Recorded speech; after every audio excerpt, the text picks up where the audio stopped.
तो हिटलर और जापान मिलकर के अमेरिका लंदन को हरा दिए होते और 1945 में ही भारत आज़ाद हो गया होता।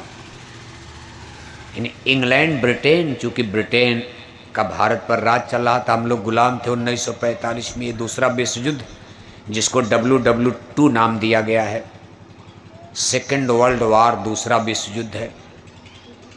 अगर उस समय अमेरिका के पास परमाणु बम न रहता, जापान और जर्मनी, जर्मनी का हिटलर नाम सुनते हो आपने? हिटलर क्रूर तानाशाह, किसी की सुनने वाला नहीं, रावण से भी बढ़कर।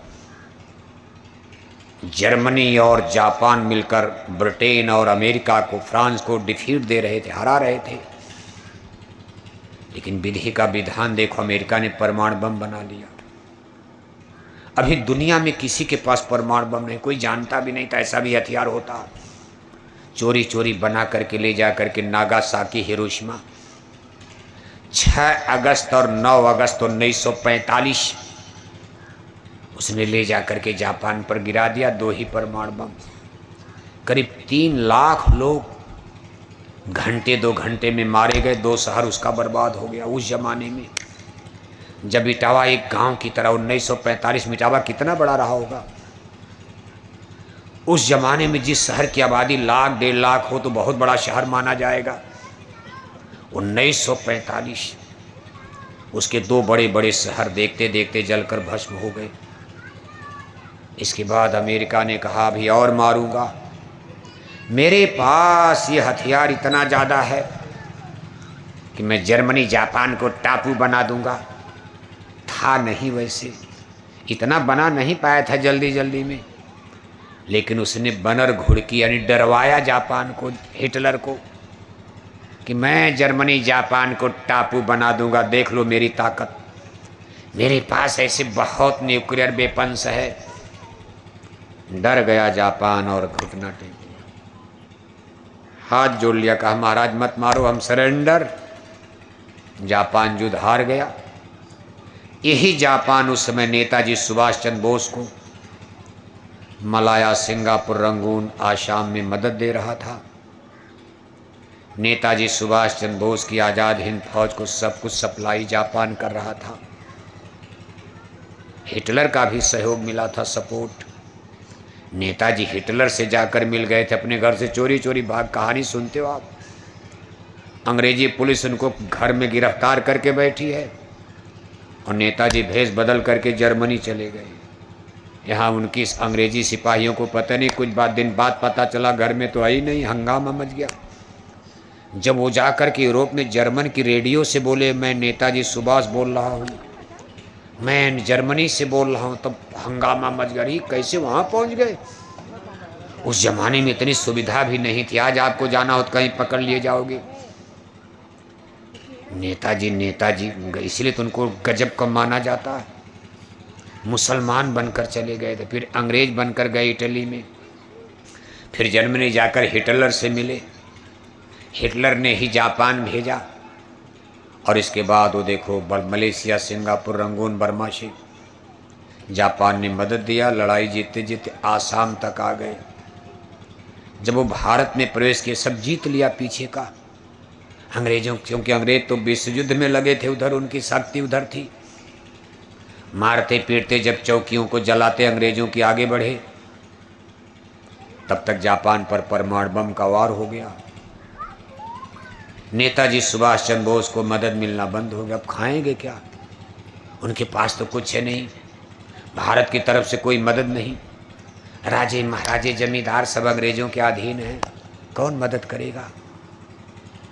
अंग्रेजों की तरफ से भारतीय सेना, भारतीय लोग भी अंग्रेजों की तरफ से उनकी मलट्टी में लड़ रहे थे। नेताजी ने फौज को तोड़ दिया, खत्म कर दिया। कुछ लोग मारे गए, कुछ पकड़ करके दिल्ली लाल किले में लाए गए, मुकदमा चला। नेताजी सुभाष चंद्र बोस जहाज में बैठ करके कहाँ चले गए, आज तक कोई सही पता ही नहीं लगा पाया कहाँ गए वो। आसाम तक चले आए थे, जंगल से कहाँ लोग चले गए। कहने का मतलब विधि का विधान देखो। नहीं तो अगर परमाणु बम न बनाया अमेरिका ने तो निश्चय ही ब्रिटेन और अमेरिका युद्ध हार जाते और 1945 में ही भारत आज़ाद हो गया होता, सदा सदा के लिए। कहने का कुल मतलब यह है कि अमेरिका कितनी बड़ी सुपर साइंस। आज अमेरिका के नाम पर देखो दुनिया कांपती रहती है, सबको डर लगता है। लेकिन ये सब खोज, ये सब चीज़ें एक डर भी पैदा कर रही हैं। जिस दुनिया को हमने बनाया, सोने की लंका बना डाली गई, सोना का, बढ़िया कोठी बन गई, बढ़िया हवेली बन गई, बढ़िया सड़कें बन गई, बंदरगाह बन गए, इतने सुंदर सुंदर शहर बन गए दुनिया में। लेकिन कहीं सोने की लंका जलकर भस्म न हो जाए, क्योंकि WW3 का नगाड़ा बजना शुरू हो गया। सबके हाथ में मोबाइल है, आप रोज समाचार सुन रहे हो। WW यानी तीसरा विश्व युद्ध।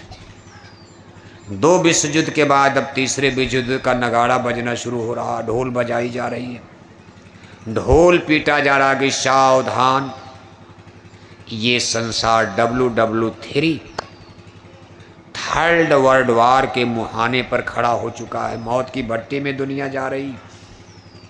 डर क्यों लग रहा है? पहला डर तो ये लग रहा है कि ये विश्व युद्ध कहीं धर्म के नाम पर न हो जाए, जो लक्षण दिखाई दे रहे हैं। तीसरा विश्व युद्ध कहीं धर्म के नाम पर न हो जाए। 2 विश्व युद्ध यूरोप में लड़ा गया। यूरोप में जितने भी देश थे सब एक ही धर्म को मानने वाले थे, क्रिश्चियनिटी, ईसाई धर्म। पहले विश्व युद्ध में 1914 से लेकर 1919 तक तब भी भारत गुलाम था। ये पहला विश्व युद्ध यूरोप में लड़ा गया।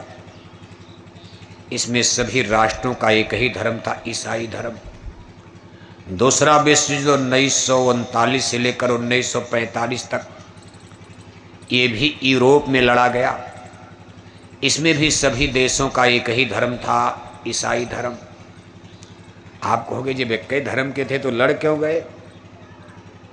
अरे जब भारत में सब लोग एक ही धर्म के, लड़ाई नहीं होती थी। मान लो मुसलमान जब भारत में नहीं थे, आल्हा उदल दिल्ली के सम्राट पृथ्वीराज चौहान से क्यों लड़ गए बताओ आप? कन्नौज के राजा जयचंद की महोबा से लड़ाई क्यों होती थी? आखिर तब भी तो राजा हिंदू राजा, सबका हिंदू धर्म ही तो था। जो धर्म दिल्ली के सम्राट पृथ्वीराज का, वही धर्म महोबा के राजा परमर्दी देव का, परमार का। लेकिन वही धर्म कन्नौज के राजा जयचंद का। लेकिन हिंदू राजा भी जमीन जायदाद, किले महल की लड़ाई। आखिर सास बहू का तो एक धर्म होता है, सास बहू क्यों लड़ जाती है? भाई भाई का एक ही धर्म है, भाई भाई में गोली क्यों चलती है? लड़ाई के कई कोण होते, युद्ध है। लेकिन अब की बार जो तीसरे विश्व युद्ध का नगाड़ा बज रहा, इसमें दुनिया धर्म के नाम पर गोल बन रही है। आज संसार में धर्मों की स्थिति को आप समझ लो। संसार में नाना गुरु, नाना पंथ, रिलीजियस सिस्टम, पूजा पाठ, धर्म कर्म की विधि के अनुसार संसार में मत मतांतर की संख्या 4200 हो चुकी है। कितनी हो गई? 4200। बताओ आप, 4200 धर्म का नाम याद करना कठिन हो जाएगा। अगर सभी धर्मों की सूची बनाई जाए, सभी पंथ, सभी मजहब, सभी संप्रदाय, तो एक छोटी मोटी बुकलेट, पुस्तिका, किताब बन जाएगी। और आपको किताब दे दी जाए कि जरा सभी धर्मों का नाम याद करो, जिंदगी बीत जाएगी। याद कर पाओ? 2-4 नाम बोली जाओ, कितनों दिमाग तेज होगा। और इन सब संप्रदायों की लाखों किताबें, स्पिरिचुअल लिटरेचर्स, धार्मिक ग्रंथ और पोथियां बन चुकी हैं। इन पोथियों में, लाखों किताबों में क्या क्या लिखा है? आदमी कई जन्म लेगा लेकिन नहीं पढ़ पाए। इतनी किताब कौन पढ़ेगा बताओ?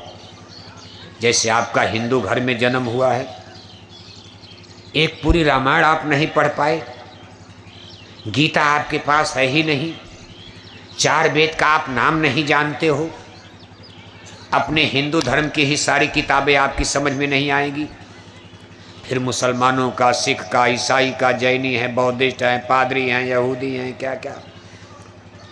और हिंदू धर्म में भी देखो, नाना गुरु नाना पंथ, नाना गुरु नाना पंथ।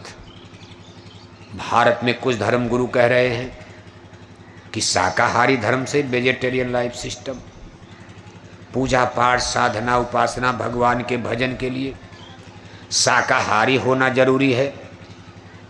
भारत में कुछ हिंदू धर्म गुरु कह रहे हैं कि भगवान के पूजा पाठ के लिए शाकाहारी होना कोई जरूरी नहीं है। अपने हिंदू धर्म में भी कितने देखो मतांतर हैं। कोई धर्म कह रहा शाकाहारी सही है, कोई हिंदू धर्म गुरु कह रहे मांसाहारी सही है। तो जनता ज़्यादा किधर जा रही है? किधर जा रही है? शाकाहारी बनने में तो मेहनत है। जनता का ही बाबा ये मांसाहारी धर्म ही ठीक है। जय गुरुदेव मिशन तो शाकाहारी धर्म की बात करते, वहाँ बड़ा गड़बड़, बड़ी कठिनाई है। जय गुरुदेव मिशन के लोग कहेंगे भगवान का पूजा करना तो मछली छोड़ दो। बताओ, हम मछली छोड़ देंगे तो हमारे जबान का टेस्ट मज़ा बिगड़ जाएगा। हमको डॉक्टर ने बताया है मछली खाओ, अंडा खाओ, तब टीबी की बीमारी जाएगी, लेंस सही होगा। समस्याएं कई हैं। जय गुरुदेव मिशन के लोग कहते कि शराब पीना छोड़ दो। बताओ, हम शराब पीना छोड़ देंगे? हमको रात भर नींद नहीं आएगी, हमको शाम को 2 रोटी भले न मिले, लेकिन 2 बोतल शराब जरूर चाहिए। पूजा दोनों में है। इस पर भी धर्म गुरुओं ने मोहर लगा दिया कि आपकी भी पूजा सही है, शाकाहारी पूजा भी सही है। और कुछ गुरु लोग कह रहे हैं कि मांसाहारी पूजा भी सही। फर्क क्या है? इसलिए इटावा की जनता ने कौन धर्म चुन लिया?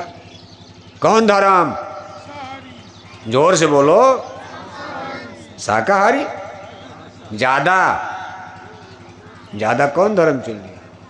अरे का यही से बढ़िया है, मंदिर में टन टन घंटे घंटा बजाए जाओ, हरे रामा हरे कृष्णा कीर्तन गाए जाओ, पूरा माथे में चंदन तिलक टीका लगाए जाओ, गंगा गोदावरी नहाए जाओ, अखंड रामायण पढ़े जाओ, जय श्री राम नारा लगाए जाओ, और 1-1 किलो मछली, 10-10 बोतल शराब, 1-1 किलो अंडा। जय श्री राम वालों ने भी कह दिया कि दिन भर बोलो जय श्री राम, जय श्री राम, जय श्री राम। और शाम को लिया 200 ग्राम टना टन। दिन भर जय श्री राम, शाम को अंडे खा रहे, शराब पी रहे। ज़्यादातर लोग तो हिंदू लोग, मुसलमानों की बात छोड़ो, इटावा में मुसलमान रहते हैं, कम हैं, लेकिन फिर भी फिरोजाबाद की तरह मुसलमान इटावा में नहीं है। शहरों में आपको कुछ मिलेंगे, बड़े बड़े शहर में इटावा में, लेकिन मुसलमानों के यहाँ शाकाहारी आप क्या खोजोगे बताओ? मुसलमानों के घर में कोई शाकाहारी मिलेगा जल्दी आपको? और मुसलमान उसके लिए तर्क देते हैं। जब उनको सुनाया बताया जाता, कहते भाई नहीं नहीं, हम कैसे मान लें, हमारी किताबों में सूची दी गई है, इस जानवर की मांस को खाना है, इसकी जानवर नहीं खाना है। लेकिन हिंदुओं के रामायण गीता में ऐसी कोई सूची आपको मिलेगी कि बकरी मुर्गी खाना है और ये नहीं खाना? कहीं लिखा है रामायण गीता में? मुसलमान तो चलो फिर भी ठीक माने जाएंगे, वो पाक कुरान और हदीस को अपनी श्रेष्ठ पुस्तक मानते, और वो कहते भाई हमारी सूची में ये लिखा हुआ है। और वो कहते भाई ये पैगंबर साहब, खुदा की आयत आई, पैगंबर साहब ने, अब सूची किसने बनाई उस पर बहस तो बाद में होगी, लेकिन सूची है। गाय, बैल, भैंस, भैंसा, बकरी, मुर्गी, सूअर को वहाँ अलग किया गया।